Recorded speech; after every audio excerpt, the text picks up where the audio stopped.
Hello, and welcome. Welcome once again to the Secrets of the High Demand Coach podcast. And I am here with yet another high demand coach. With us today is the one and only Jaclyn Strominger. She is a high achiever success coach with over 30 years of experience. Her journey began in magazine publishing, embracing entrepreneurship in 2013. She now empowers professionals to excel through a holistic approach that enhances inner strength and outer confidence. Her coaching aims to enable high achievers to make strategic leaps in their careers and their lives, providing support and accountability through challenges and victories alike. The essence of her work is achieved when clients surpass their goals, which is a testament to everything that she stands for. And she's here with us today. Jaclyn, so excited to have you here. So excited to dive into this. Even the couple minutes we got to share ahead of time, it's just been a lot of fun. So I'm looking forward to this conversation. I want to start off out of the gate. And I think this might surprise some folks. Maybe it doesn't. Maybe I'm just kind of in my own world. But what I've found in working with high achievers, working with founders, working with entrepreneurs, CEOs, folks that a lot of us look up to as kind of, they must be so confident, they must be so, amazing. I've found that self-doubt is every bit as common in that group, if not more than in other populations. And I'm just wondering, have you seen the same thing? And if so, how does that happen? So first of all, Scott, thank you for having me on. And it's such a pleasure to be here. And yes, I would say 100%, so many people who are high achievers do have that self-doubt or the imposter syndrome. It creeps in because it's like, oh my God, am I really here? Am I really doing what I set forth out to be doing? And it's that validation. And they're like, I can't believe I'm here. And so many people have it. I mean, the greatest CEOs have had it. Yeah. Name them, right? And a lot of times, again, it creeps in that confident, that imposter syndrome creeps in because they have achieved it. They knew they could do it, but they haven't. It's like grasping the fact that they can still maintain it and that they're really there. And it's like, oh my God, I've done this. Is someone going to find out that I shouldn't be here? And in actuality, it's helping them. Once they have that, it's helping them change their brain and change the wording, and that what they're saying to what they're saying to themselves is really important. It's really shifting. I feel like it's an overuse. It's shifting their mindset, but it's shifting what I call the communication that they say to themselves every day. Right. It's almost a little cruel. Not that it's all bad. There's lots of good things that come from high achieving. But you kind of work and think that you're going to get there, right? And then you get there and it's like, oh, I still have to work really hard. And like you're saying, now I have to protect all of it. I think that for a lot of folks, it's almost a little disillusioning in the sense that we think that we can outrun our imposter syndrome by just achieving more, by doing more. But I found it just seems like it always catches up. Is that the case? And if so, how do we actually overcome it? What are the changes we need to make? So there's two things that you said in there that I just wanted to share. So first, I think a lot of times we get to where we want to go, and then it's like, okay, now what? Because there's that lack of fulfillment in getting to point A. Like, oh, I'm here, and it's like the now what? And it's not as fulfilling as we think it is. So you want to keep going after and keep going after. So there's a twofold thing that I believe that needs to happen is that we need to change what we're saying to ourselves, number one, and number two, and how we're speaking. That's so important. But number two is really looking at what we are going after, and not necessarily the why, but the want, and where do we want to go once we're there. And I will be first to tell you, I was one of those people. I reached this pinnacle in my career, and I was so excited to get to this position. And I got there, and I thought, okay, now what? How do I maintain it?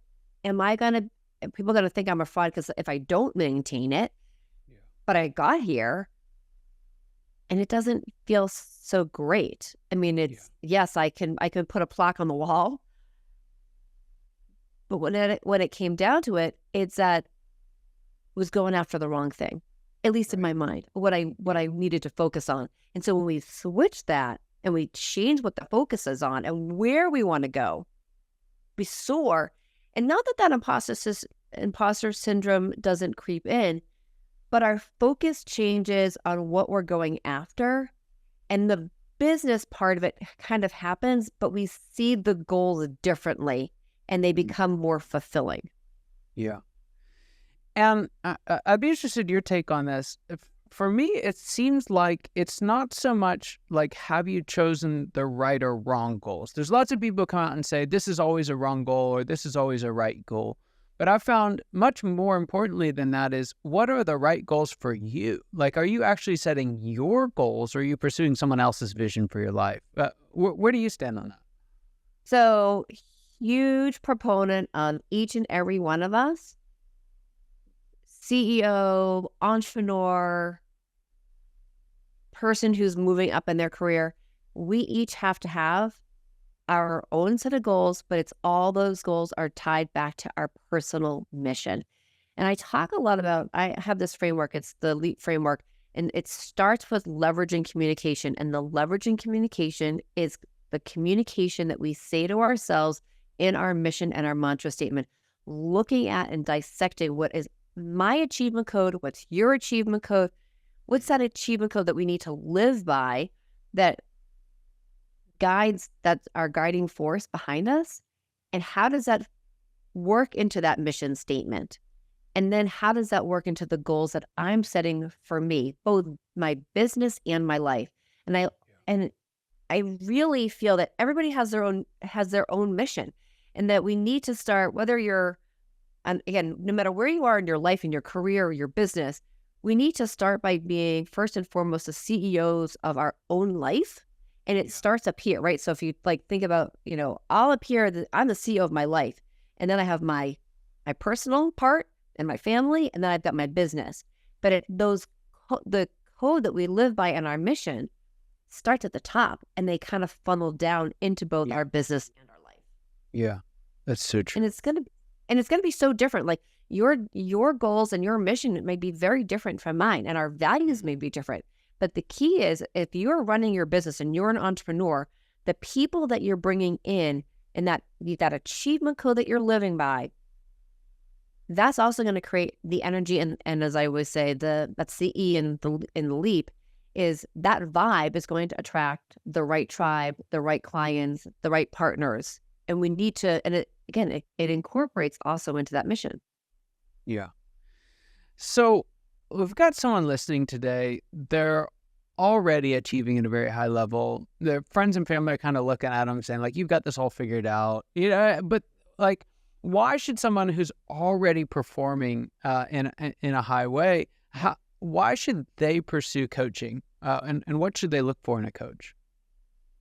Oh God, this is such a great question. So first and foremost, I think everybody, when they're, when you first get out of college, throughout your life, I think a coach is there to hold you accountable and to keep you focused on that mission. And we always have to know that the coach is there to help you redefine the mission. Your mission is not something that you just set today and close the book on it and forget about it. It's evolving. It's always moving with you. And I believe that everybody needs to have a coach, because those actionable items that we want, it's hard to hold ourselves accountable. And yes, you could be in a mastermind, and I think those are great. But that one-on-one holding you accountable to where you want to go happens in the coaching relationship.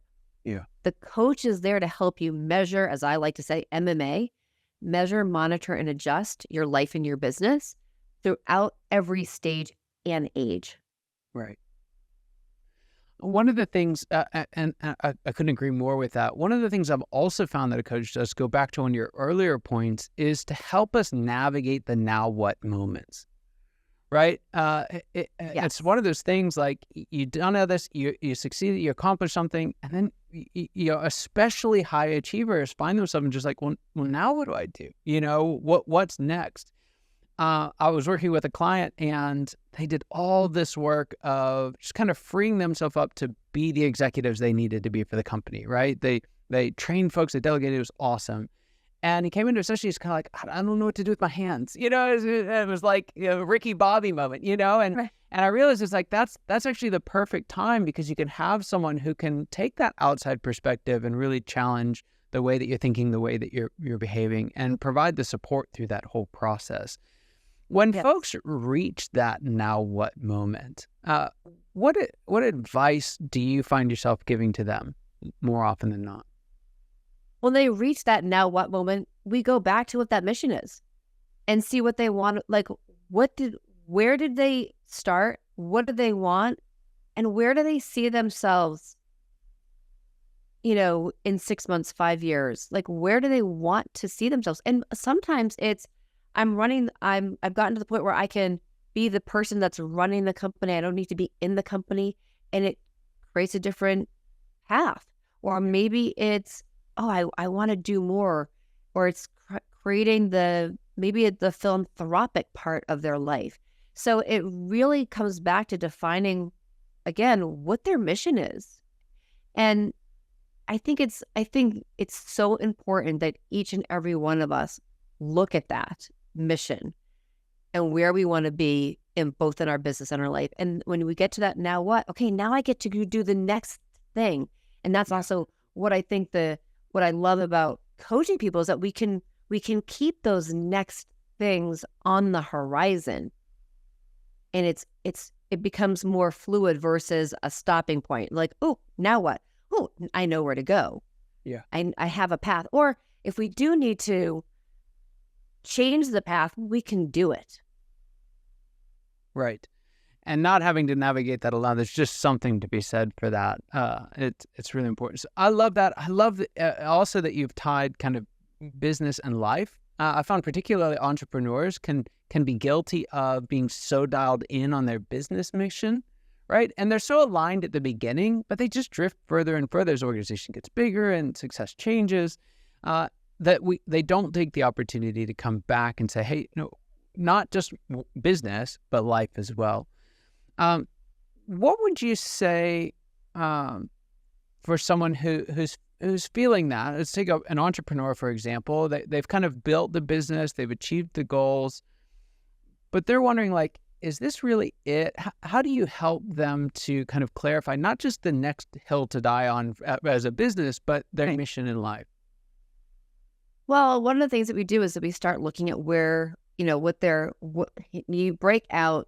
A lot of people use the wheel of life, or this, I call it the circle of life. And you look at those 8 different core things that make that up, whether it's your personal finance, your relationships, your family, your spirituality, and look at where those all are ranking. And then we want to see, is that, where are you in all of those areas? And if there's something that's out of alignment and not at like a 10, what do we need to focus on? And then it's also really driving in and really honing in and thinking, like, not to be corny, but it's like really helping people find their dreams and get back to it. Because sometimes what ends up happening, is that we keep going and we're moving and we're doing our business. And sometimes we lose sight of really what that ultimate dream was.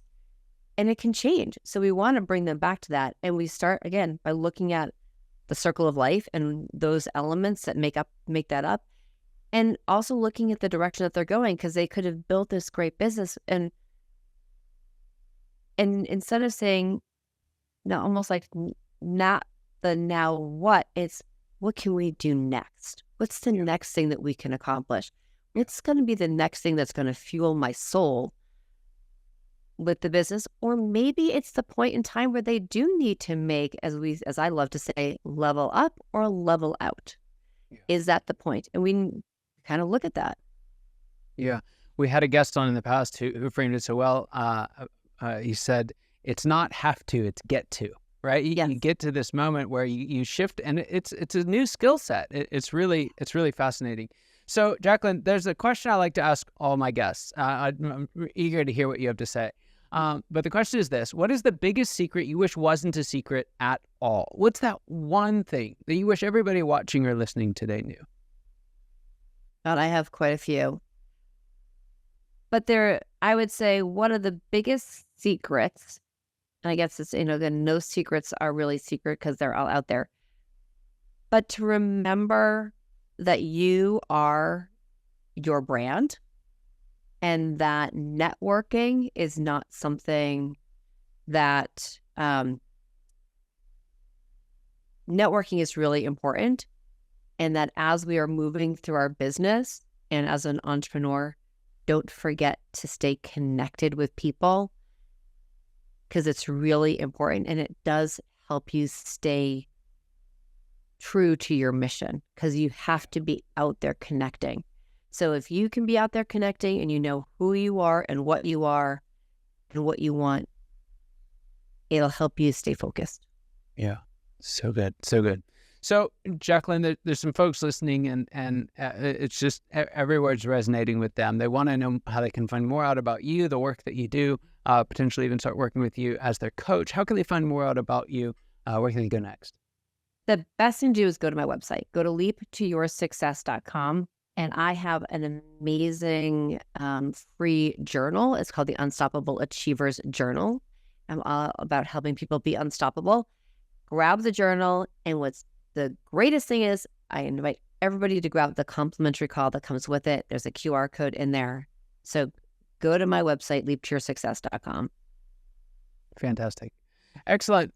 Well, Jaclyn, thanks for being on the show. Just an honor and privilege having you here. And for those of you watching and listening, your time and attention mean the world to us. I hope you got as much out of this conversation as I know I did, and I cannot wait to see you next time. Take care.